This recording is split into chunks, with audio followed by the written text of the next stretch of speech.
네, 안녕하세요. 인지양상 상담센터의 최인혁입니다. 자, 오늘의 주제는요, 왜 창의성을 가르치는가에 대한 내용입니다. 이 창의성에 관련된 내용들은 아마 유튜브에 살펴보게 되면 뭐 개념이라든지 뭐 정의 이런 것들이 많이 나와 있을 거예요. 전 개인적으로 이제 저는 박사는 영재교육을 전공을 했어요. 영재교육을 전공했는데 이 영재교육 전공에서 뭐 지능이라든지 창의성이 굉장히 반가운 주제죠. 저한테는 개인적으로 좀 반가운 주제가 될 수 있는 것 같아요. 그래서 한번 창의성을 왜 가르치는가에 대해서 한번 꾸며 봤습니다. 살펴보도록 하겠습니다. 자, 우리는요, 그 아이들에 대해서 살펴볼 때 굉장히 많은 능력이 있다라고 하는 것들, 그런 능력이 잠재되어 있다라고 하는 것들을 잘 알고 있어요. 그런데 그런 거 잘 알면서도 학교에서는 뭐 읽고 쓰기 능력에 뭐 전적으로 좀 집중하는 것은 왜일까라고 하는 것들을 좀 생각해 보는데요. 자, 그렇다고 해서 학교에서 쓰고 읽고 이런 능력을 갖다 개발하는 것들을 갖다가 나쁘다라고 하는 것은 절대 아닙니다. 예, 절대 아니에요. 그래서 인제 대부분의 교육학자들이라든지 아니면 심리학자들은요. 인간의 능력이 단일 차원이 아니고 다차원적이다라고 하는 것들을 다 인정을 하고 있습니다. 어떻게 보면 그러나 또 이 교육이라고 하는 어떤 기본 업무들이 있을 텐데 그런 업무를 넘어서서 이 창의성이라고 하는 걸 가르칠 때는요. 어떤 책임과 업무에 더 많은 어려움을 겪고 있다라고 하는 것도 알고 있고요. 그래서 아마도 이 교육 과정에 창의성이 추가되는 것들은 많이 좀 힘들어하거나 좀 때로는 아주 소수의 인원이지만 좀 짜증도 나는 것들, 짜증을 내는 것으로도 제가 좀 알고 있었는데요. 다 그런 건 아니에요. 자, 그래서 이 폐쇄적인 교육자는요. 인간 존중에 대한 모든 영역을 가르칠 능력이 없다라고 단언을 하고 있습니다. 참 센 얘기네요. 그러면서 폐쇄적인 교육자는 무엇을 할 수 있을까라고 물어보네요. 뭐 오타가 있지만 이해하실 거라고 생각을 합니다. 자, 그리고요. 이 학생들이 자신의 능력과 열정을 찾고 또 그들이 배워야 할 수업을 그들이 배우기를 원하고 가장 잘 배울 수 있는 방법에 연결시키는 것이라고 되어 있는데, 자, 이게 쉽진 알고 계실 거라고 보는데 쉽지가 않다라고 하는 것들이에요. 그래서 학생들은 우리가 원하는 사람으로 키우는 것이 아니라 지금 화면에 나오는 것처럼 자신이 누구인지 알아내고 최선을 다하도록 돕는 것이 교육자의 일이다라고 저도 그렇게 배워왔습니다. 그러나 현실은 사실상 그렇게 녹록지 않아요. 그죠? 녹록지 않다라는 것들. 하지만 이렇게 해야 된다라고 하는 것들은 아마 알고 계실 거예요. 자, 그리고요.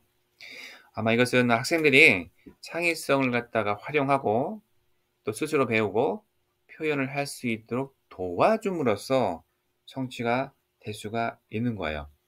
아마 창의성은 여러 가지 어떤 창의적인 기술 이런 걸 통해서 창의성이 길러질 수 있다라고 얘기를 하고 있지만요. 사실은 제가 준비하는 이 영상에 아마 다음 편이 될 수 있을 것 같은데, 자, 미국에서는요. "창의성 길러줄 수 없다."라고 얘기해요. 무슨 내용이죠? 한번 살펴볼 거예요. 아마 다음 장에서요. 자, 그래서 좀 본격적으로 왜 창의성을 갖다가 가르쳐야 되는지에 대해서 조금 살펴보도록 하겠습니다. 자, 교사는요. 학생들에게 학생의 개별적인 발달 또 사회 전체의 이익을 위해서 창의적으로 사고할 수 있도록 가르쳐야 돼요. 국가 이익 또 개인의 이익 때문에서도요. 자, 그런데 뭐가 있냐면요. 제가 이제 여러 가지 창의성에 대한 문헌을 같이 찾다 보니 창의성에 대한 문헌에서 좀 많이 좀 논란이 되고 있는 영역 중에 하나가 있어요. 그게 뭐냐면 지금 화면에 보시는 창조성과 정신질환 사이에 가능한 연결고리이다? 어허, 이게 무슨 얘기냐? 이게 무슨 얘기냐면요. 그 다양한 연구 결과의 어떤 주요한 이유, 이게 뭐냐면 창의성을 가지고 있는 사람과 정신질환을 갖고 있는 사람 두 차원, 이 두 차원이 두 어떤 케이스가 모두 인제 다차원적인 어떤 수준을 갖고 있다라고 하는 것들이에요. 이게 더 쉽게 얘기하면 무슨 얘기냐, 창의적인 사람들 참 독특해. 참 특이하네. 생활 패턴도 그렇고 그다음에 생각하는 것들도 그렇고 그리고 정신질환을 가지고 있는 사람들도 참 독특한 거 아니겠어요. 그죠? 요 두 가지의 어떤 비교의 어떤 연구들이 좀 있어 가지고 좀 약간 좀 이걸 소개를 할까 말까 했는데 쪼끔 소개를 하도록 할게요. 그래서 그 연구에 따르면 이 연구가 성격을 비교하는 그런 어떤 연구도 좀 있었고요. 또 창의적인 인물들을 갖다가 비교하는 연구 기관들이 있어요. 그 연구 결과에 따르면 창의적인 사람들은요, 정신병리학에서 좀 더 높은 점수를 받았다라고 해요. 그러면 우리가 생각할 때 정신병리 쪽에서 좀 높은 점수가 있었으면 조금 이게 불안한 거 아닌가? 뭔가 잘못된 건 아닌가?'라고 할 수 있겠지만요. 자, 좀 더 들어보세요. 자, 그들은 또한 창의적이지 못한 사람보다 높은 자아를 가졌다고 결론이 좀 났고요. 또 하나는 다시 말해서요. 어 더 창의적인 개인은요, 비정형적인 사고 패턴을 가지고는 있지만 그러한 생각을 지시하고 통제를 할 수 있는 능력이 있다라고 하는 거예요. 자, 하지만 병리적으로 문제가 있는 사람들 같은 경우는요, 자신의 생각을 갖다가 지시하고 통제하고 이런 능력이 안 된다라고 하는 것들이죠. 자기 조절력이 있는 반면에 창의적인 어떤 사람들은, 근데 병리학적인 사람들은 자기 조절력이 없다라고 보는 것들이에요. 무슨 이야기인지 아시겠죠? 자, 그래서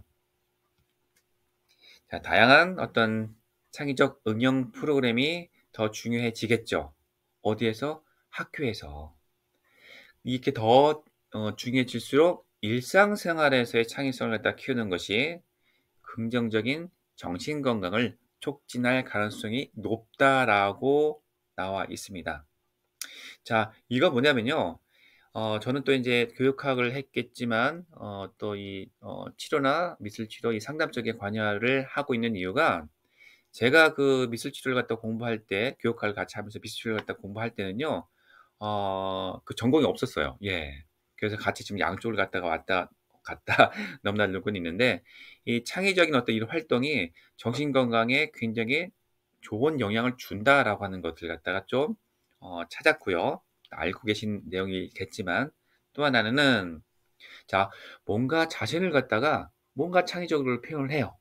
이런 개인이요, 그렇지 않은 사람들보다 정신적으로나 또 육체적으로나 건강하다라고 하는 론코의 어떤 연구도 있고요. 이 론코 같은 경우에는 뭐 영재라든지 교육학을 공부할 때 이렇게 자주 등장하는 학자이기도 합니다. 저것도 굉장히 요 내용도 저 개인적으로는 그렇지, 또 이 채널이 아이들의 어떤 사고적인 것, 정서적인 건강을 갖다가 도움을 주기 위한 채널이기 때문에 이런 증거가 있으니 참고하십시오라고 하는 내용이에요. 자, 그다음에 이런 어떤 창의적인 표현을 통해서 감정을 풀어나가는 것을 배우는 어린이는요, 싸우기보다는 분노를 풀거나 또 우울증에 빠지기보다 슬픔을 탐구하거나 두려움에 굴복하기보다 극복하기 위한 대안적인 방법을 개발할 수가 있다라고 하는 것들이에요. 그러기 위해서도 창의적인 어떤 교육, 창의성을 가르치는 것들은 긍정적인 효과를 갖다 볼 수 있다라고 하는 것들이죠. 자, 아이들을 갖다가 어릴 때부터 창의적인 표현을 통해서 그들의 감정을 다루는 것을 갖다가 도울 수 있다면요, 뭐 알코올 남용, 약물 남용, 또 자살률을 갖다가 아 줄이지 않을까라고 하는 것들. 어 OECD 가입 국가 중에서 저희가 학생들 그 자살률 1 위잖아요. 그죠? 깜짝 놀랐었어요. 이게 2018 년에서 2020 년까지 통계인가 뭐 그렇게 잘 알고 있는데, 정확히 얘기하면 좀 많이 슬펐다라고 하는 것들이죠. 음. 자, 또한 어 요건 인제 창의성을 찾다가 보니 이런 문구가 나왔는데요. 자, 미술치료의 이점이라고 갑자기 딱 나오더라고요. 자, 이점은 육체적인 또 정신적인 건강에 좀 주목을 하고 있다라고 하는 것들이고요. 이런 어떠한 이런 정신적인 문제, 이런 문제를 해결하기 위해서 굉장히 강하게 작용하는 것들이 예술 치료다라고 하는 것들도 조금 알리고 싶었어요. 제가 또 인제 상담도 같이 하고 좀 미술 치료를 하고 있기 때문에요. 다시 또 되돌아오겠습니다.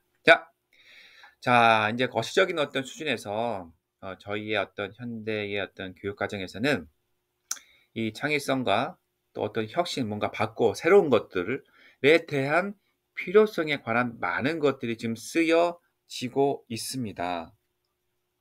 그래서 창의성 및 어떤 문화 교육에 관한 전국 자문위원회라고 할까요? 그런 보고서 그런 데에도 창의성에 대한 어떤 교육과 또 경제에 관한 전국 센터로부터 획기적인 어떤 보고서에 이르기까지 창의성을 갖다가 강조하는 어떤 커리큘럼을 갖다가 바꾸기 위해서요. 많은 논쟁이 있어 왔고요. 지금도 많은 논쟁을 하고 있어요. 어디서?